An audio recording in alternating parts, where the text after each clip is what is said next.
Jesus aqui está. Chame de Deus, entregue em tuas mãos, Pai.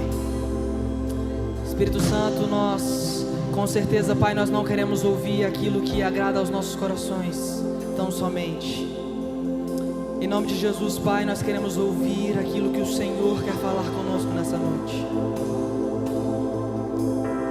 Espírito, aquilo que é a tua verdade para nós nessa noite, em nome de Jesus. Aquilo que é a tua direção para nós nessa noite, em nome de Jesus. Nós abrimos, Pai, os nossos corações. Nós abrimos, Pai, os nossos ouvidos. Abra, Senhor, os nossos olhos. Em nome de Jesus. Em nome de Jesus, não deixe, Pai. Não deixe que a presença manifesta do Senhor passe por aqui e nós não percebamos. Em nome de Jesus. Servo teu, instrumento teu, Pai, está em tuas mãos, em nome de Jesus.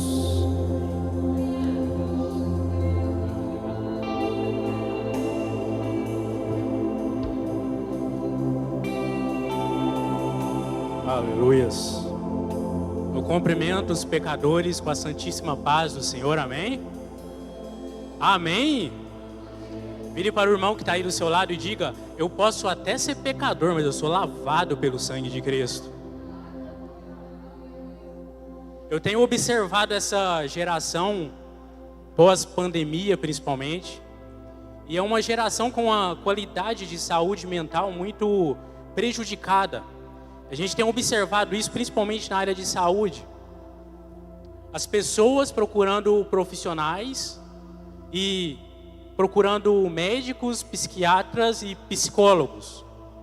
Às vezes por uma ausência paterna, por uma ausência materna, por um problema que teve num relacionamento, e nós, jovens, adolescentes, nós tentamos preencher esse vazio com amizades mundanas, nós tentamos preencher esse vazio com outros tipos de relacionamentos, mas esse vazio não é preenchido, porque só Jesus Cristo pode preencher esse vazio. Se eu voltar 2000 anos atrás, meu irmão, eu vou ver um homem pendurado numa cruz. E como disse Max Lucado, não foram os pregos que seguraram Jesus numa cruz, foi o amor. Isso não é porque você é o centro do universo, como tem sido preconizado. Não é porque você é o centro de Jesus, é porque Ele é um Deus que por natureza Ele tem compaixão, por natureza Ele tem misericórdia, e Ele está disposto hoje a te perdoar. Eu quero que vocês abram as suas Bíblias comigo, na segunda carta de Paulo enviado aos Coríntios. Segunda carta de Paulo, na primeira, na verdade. Primeira carta de Paulo enviado aos Coríntios.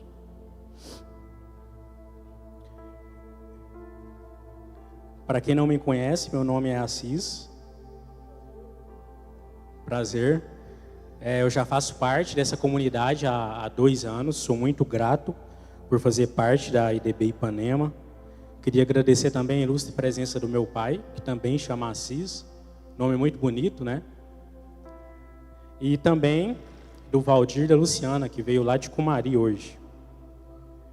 Primeira carta de Paulo enviada aos Coríntios, capítulo 9, verso 24.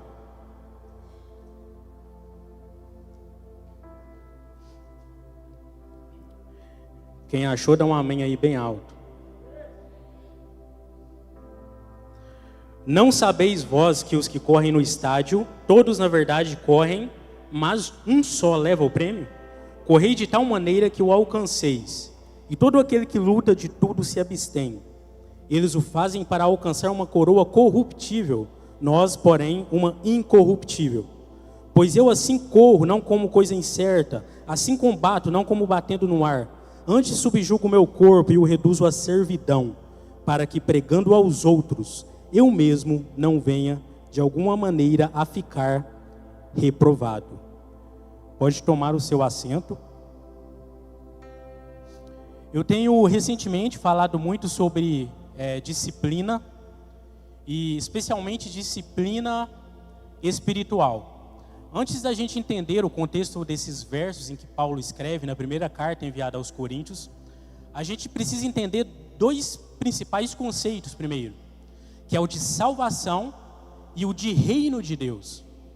Embora tenhamos frequentemente achado essas duas palavras na mesma frase e que em algumas vezes significa que são palavras sinônimas, são palavras totalmente diferentes.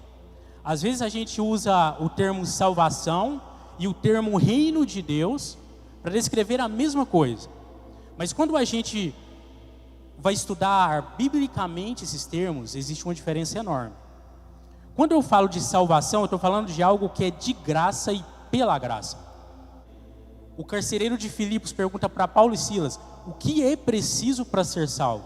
O que eles respondem? Crê no Senhor Jesus e será salvo tu e tua casa. Porque a crença em si, ela não envolve, ela não demanda tanta energia. Por isso que a salvação é de graça. Mas quando eu falo do reino de Deus, eu estou falando que é uma coisa que vem da graça de Jesus, mas que não é de graça. E aí eu explico para vocês. Em Mateus capítulo 11, verso 12, Jesus vai falar que o reino de Deus, desde João Batista até aquele momento, que é o momento de Jesus Cristo, ele é tomado por força. E aqueles que utilizam-se da força, eles conseguem tomar o reino de Deus. E existem algumas interpretações dessa passagem bíblica, que são três principais expressões, interpretações teológicas, mas a que mais me agrada é a terceira, e a que está mais de acordo com a Bíblia. O que seria esse esforço? Por que demanda esforço? Se a salvação é de graça, por que o reino de Deus não é? Porque a salvação, ela é a porta de entrada. Mas para você tomar o reino de Deus, você precisa de esforço. Quantos aqui já griparam? Todo mundo já gripou. E dos principais sintomas da gripe é a coriza, que é a secreção nasal. Aí eu pergunto para vocês: a gripe que causa a coriza ou a coriza que causa a gripe? É a gripe que causa a coriza. Não é o contrário. E com a salvação é a mesma coisa. Eu não me esforço, eu não jejuo, eu não oro, eu não amo, eu não perdoo, porque eu quero ser salvo. Eu faço isso porque eu já fui. Esses princípios, essa disciplina, esse esforço é uma consequência da nossa salvação. E se você não está praticando esses princípios, me perdoe te dizer, mas eu começaria a duvidar da sua salvação. Porque é impossível a gente se encontrar com Jesus Cristo e sair a mesma pessoa. É impossível a gente se encontrar com Jesus Cristo em uma ocasião em que Ele diz: vai, mas não peques mais, e você continuar pecando. Porque existe essa diferença entre salvação e reino de Deus. A salvação você crê, você está salvo. Mas você quer tomar o reino de Deus, você precisa de esforço. E é por isso que o tema da mensagem de hoje é que o reino que exige disciplina. Vocês lembram quando a igreja aqui, ela era composta por bancos de madeira? E quando eu era criança, eu lembro desses bancos. Quando a gente colocava a mão por baixo desses bancos, tinha o quê? Um monte de chiclete pregado. E aí, se a gente via alguém fazendo isso, a gente dizia: você está dentro da igreja, você não pode fazer isso. E a mesma coisa aqui em cima do altar. Às vezes a gente está aqui em cima do altar: ei, para de mentir, você está em cima do altar, você vai mentir em cima do altar. Sabe qual é o nosso problema com o reino? É que muitas vezes a gente está limitando ele às 4 paredes do templo. Se você não pode mentir em cima do altar, se você não pode pregar chiclete embaixo do banco, aqui dentro da igreja, muito menos lá na escola, muito menos nos lugares onde você frequenta, porque você é carta lida. E a pergunta que eu tenho para você hoje é a seguinte: o que as pessoas estão lendo em você? O que os seus colegas de faculdade estão lendo em você? O que os seus colegas de escola estão lendo em você? Eles estão lendo Salmo 51, Isaías 53? ou música da Anitta. Eu tive uma grande oportunidade de um dia conversar com o nosso bispo em uma padaria. Eu cheguei, pedi meu café, já estava tomando meu café, e logo depois ele chega. Ele senta, pede um pão na chapa e também um café. E aí eu estou lá tomando meu café tranquilamente, chega o lanche dele. Ele fala o seguinte para mim: licença, agora eu vou orar para me agradecer a Deus pelo lanche. Eu preferia que ele tivesse falado 1000 palavras para me ensinar aquilo do que com a atitude dele. Porque a atitude dele me constrangeu de tal maneira que a partir daquele momento eu disse: eu tenho que agradecer a Deus antes de qualquer lanche, antes de qualquer alimento, antes de qualquer bebida. Você tem constrangido as pessoas que têm andado com você? Tem uma célebre frase que um pregador diz: eu prego o tempo todo e às vezes eu uso o microfone para isso. Eu quero que vocês reflitam nisso essa noite. O que você tem feito para espalhar o reino de Deus nessa terra? O reino de Deus, ele não está limitado aqui às 4 paredes do templo. Você é uma igreja ambulante. A igreja, ela tem que andar com você. Onde você pisar, a pessoa tem que ver que tem ali um homem de Deus, uma mulher de Deus. Homens, primeira mulher que passa na rua, você quer cair dentro do decote dela, está errado.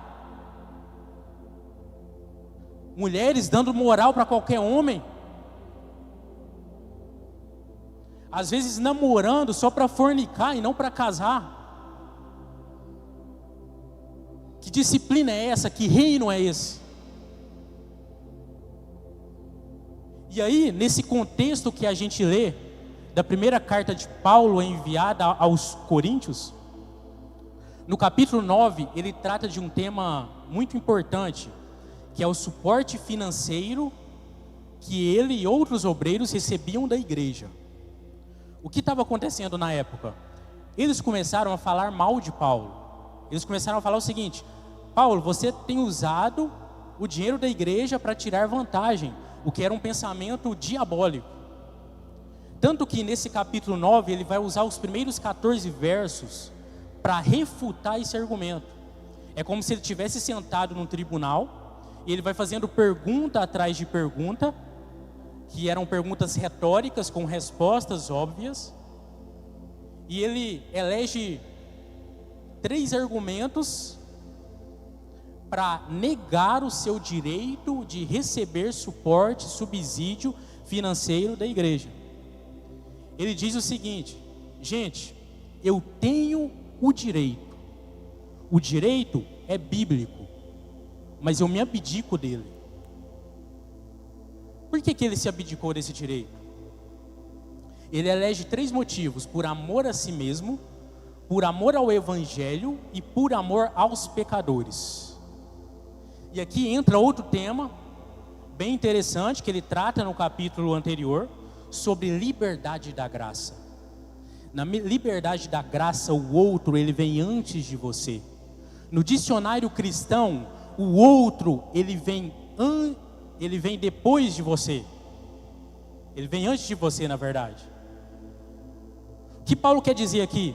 Olha, eu tenho o direito, mas para mim alcançar essas pessoas, esses fracos no entendimento, eu vou me abdicar dele.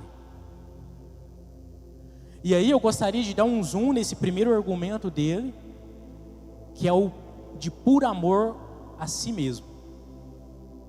E não é o amor de hoje em dia, que muitos preconizam.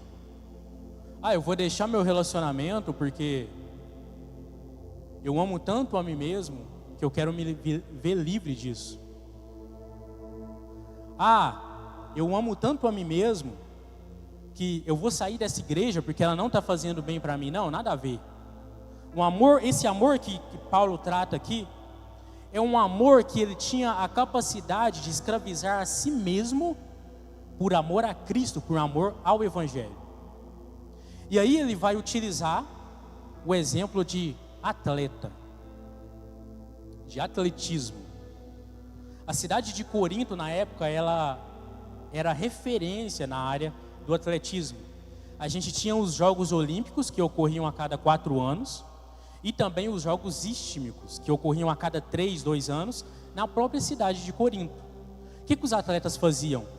Dava 10 meses antes do evento, eles tinham toda uma dieta balanceada, passavam o dia todo treinando, eles não podiam se deitar com a esposa, com ninguém. Eram 10 dias focados. E é por isso que Paulo dá esse exemplo. Ele diz: olha, esse pessoal aí, eles estão correndo atrás de uma coroa corruptível. A gente está correndo atrás de uma coroa incorruptível. Quando a gente analisa a vida de Michael Phelps, por exemplo, a gente vai encontrar algo que parece sobrenatural. A disciplina dele era uma coisa genial.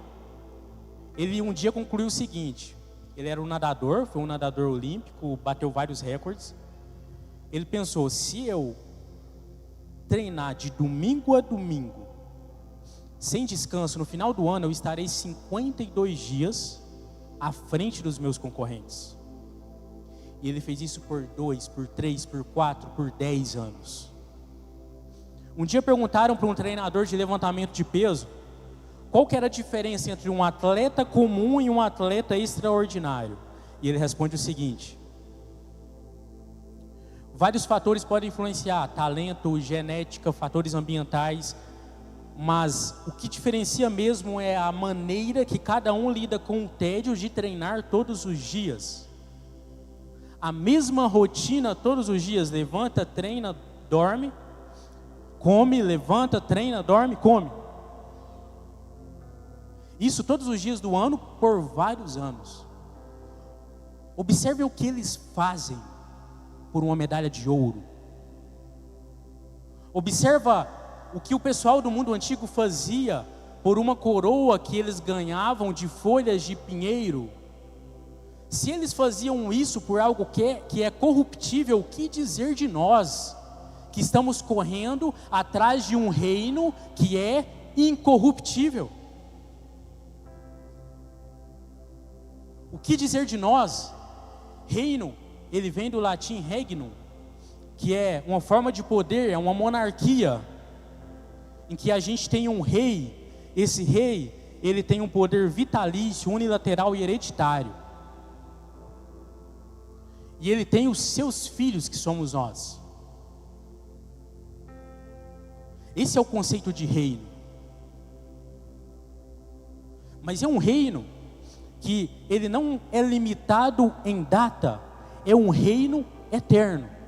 E a minha pergunta para você é a seguinte: o que você tem feito, o quanto você tem se esforçado para fazer parte do reino de Deus? O quanto de disciplina você tem praticado para espalhar o reino de Deus na terra?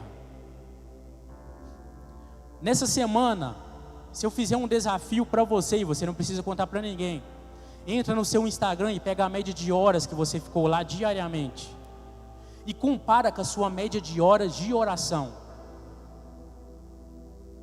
Quem vai ganhar, um Instagram ou as suas horas de oração?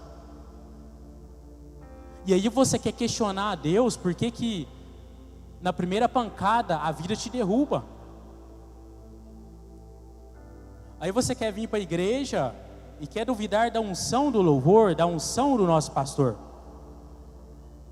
O reino, ele exige disciplina. Muitas pessoas têm pregado a questão da hipergraça, uma mensagem motivacional. Basta crer em Deus e acabou. Não. Crer é a porta de entrada para a nossa salvação. E o reino de Deus vem depois. Ele vem por esforço. Esse reino, ele é composto por 4 pilares, que é a oração, o jejum, a leitura bíblica e a adoração. Quando eu falo de jejum, o jejum ele significa uma abstenção intencional, seja de alimento, seja de algum tipo de tecnologia ou outras coisas.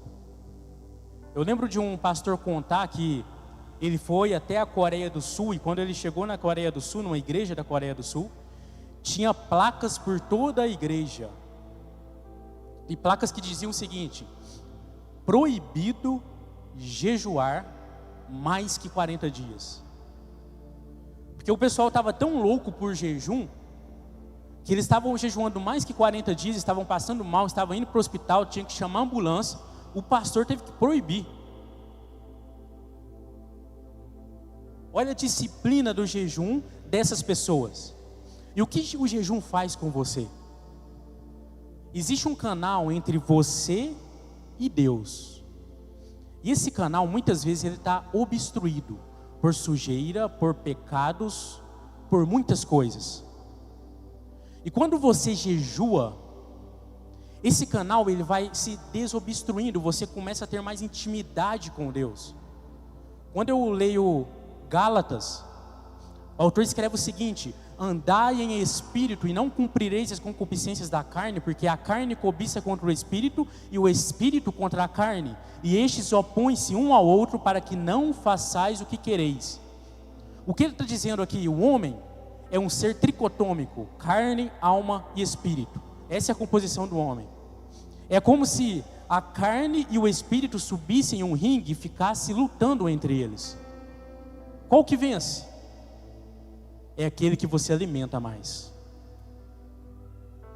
E o jejum é uma forma da gente mortificar a carne e vivificar o espírito.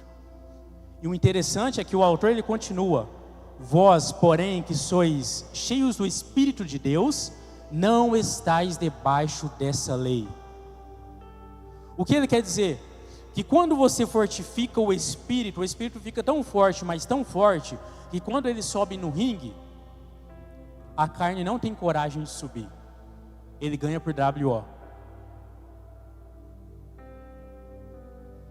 Você tem fortalecido o seu espírito e mortificado a sua carne por meio do jejum, por meio da oração, por meio da adoração a Deus e por meio da leitura bíblica? Vocês acham que esses atletas, eles acordavam todos os dias animados para treinar? Às vezes a gente limita Deus aos nossos sentimentos. A gente ora quando a gente está com vontade, a gente jejua quando a gente está precisando, e às vezes a gente usa Deus até mesmo como moeda de troca. Eu vou jejuar porque eu quero ganhar mais dinheiro, eu vou jejuar porque eu quero comprar esse carro. Não, a gente faz isso para alcançar o reino de Deus. A gente faz isso para alcançar mais e mais intimidade com Deus. E nós precisamos ter essa disciplina. A gente não pode depender dos nossos sentimentos, da nossa motivação. A gente tem que depender unicamente de Deus. E quais são os benefícios desses pilares que eu citei? Em primeiro lugar, o Espírito vence. Em segundo lugar, você alcança mais dependência de Deus. Por que Jesus dormiu na tempestade? Porque ele era dependente de Deus. Ele sabia que quando ele acordasse, ele ia acalmar qualquer tempestade. Quando eu leio a história de Gideão em Juízes 7, os midianitas, eles se levantam contra Israel, e a Bíblia diz que eles eram tão numerosos que pareciam gafanhotos, e por onde passavam destruíam tudo.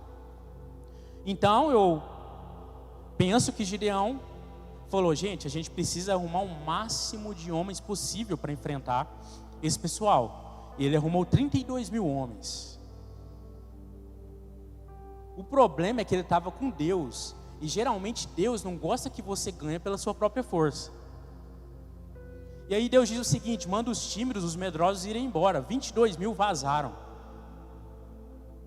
Ficaram só 10 mil homens. E aí Deus conversa com o Gideão.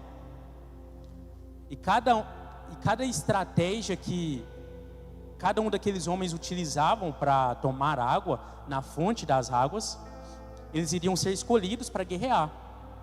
Aqueles que se ajoelhavam e lambiam a água como cachorro, eles eram excluídos. E aqueles que levavam a mão na água e lambiam a água na mão, eles eram os escolhidos e os outros excluídos.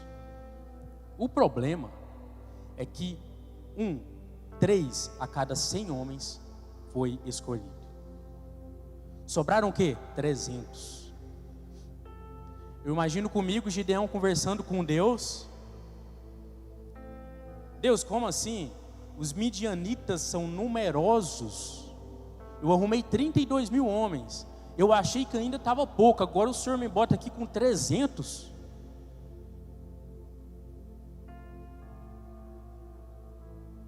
Tem coisa que Deus está reduzindo na sua vida, não é para você perder, é para você vencer. Muitas vezes Ele vai reduzir o seu círculo de amizade, Ele vai reduzir o seu dinheiro, Ele vai reduzir vários aspectos na sua vida, mas é para Ele te mostrar que você não ganha pela sua própria carne, você não ganha pela sua própria força, você depende totalmente dEle, e só Ele pode vencer a guerra por você. Assim como Ele disse para Arão um dia: na terra deles não tereis herança, porção nenhuma tereis, eu sou a sua porção, eu sou a tua herança.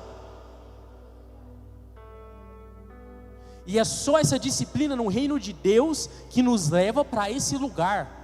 Atos 17, 28, porque nele vivemos e nos movemos e existimos. Quando a gente observa esse verso, é um verso profundo. Aonde você está num lugar em Deus. Não importa se é no barco que está com a tempestade, não importa se é dentro do carro, onde você vai, você está em um lugar em Deus. E quando entendemos isso, a ansiedade vai embora, a depressão vai embora, qualquer problema mental vai embora. Eu queria já convidar o louvor aqui na frente. Esses princípios alcançados com a disciplina gera diversas mudanças em nossa vida. E um dia eu estava saindo de casa para vir para a igreja, naquela nossa campanha de 12 dias do ano passado. E aí eu fui virar numa esquina e tinha um homem dentro de um Gol, tentando ligar o Gol. Ele tinha parado no meio do trânsito. Aí eu parei, falei para ele: você quer ajuda? Ele me responde: sim. Eu desci do carro, e quando eu fui empurrar, eu fiz para empurrar o carro dele, o carro ligou. E eu sou de ver Deus nos mínimos detalhes. Naquele momento, um verso ele veio no meu coração: a natureza espera com grande expectação, com grande expectativa, a manifestação dos filhos de Deus. Se a natureza está esperando, ela está esperando uma ação sua, mas ela está esperando uma ação sua para ela reagir. A natureza não reage do nada. O mar só é aberto quando você levanta o cajado. O anjo só aparece quando você pega o cutelo para matar Isaac. A natureza está esperando a sua ação para que ela possa reagir e o reino de Deus possa ser espalhado nessa terra. Eu quero que vocês se levantem, coloque a mão no seu coração, feche seus olhos, o louvor estará ministrando. Eu quero que você ore para que Deus possa gerar transformação na sua vida. Eu quero que você ore para que você tenha uma fome, um anseio por Deus, para espalhar o reino de Deus nessa terra. Porque nós somos filhos de Deus, a gente tem a genética de Deus. Quando a gente junta a genética com esforço, A curva é exponencial. Os resultados são extraordinários. E Deus deseja agir na tua vida. Deus deseja agir na tua vida. Ele deseja preencher o seu vazio. Ele deseja te dar alegria. Ele deseja gerar experiências espirituais em você. Mas para isso você precisa estar vulnerável à presença de Deus. Você precisa estar suscetível à presença de Deus. Coloque a mão no seu coração. Jesus, estamos aqui mais uma vez para te agradecer pela tua presença. Estamos aqui mais uma vez para te agradecer pelo ar que respiramos. Obrigado por essa igreja, obrigado por essas poltronas, pelo ar condicionado. Obrigado por tudo, Jesus. Eu quero que o Senhor encha-nos da tua presença, enche-nos do teu Santo Espírito, e que o teu poder possa mudar a nossa vida, que o teu poder possa estar conosco na segunda de manhã, assim como é no domingo à noite dentro da igreja, que o teu poder possa estar conosco, se manifestando nessa terra, que nós possamos nos manifestar como filhos de Deus.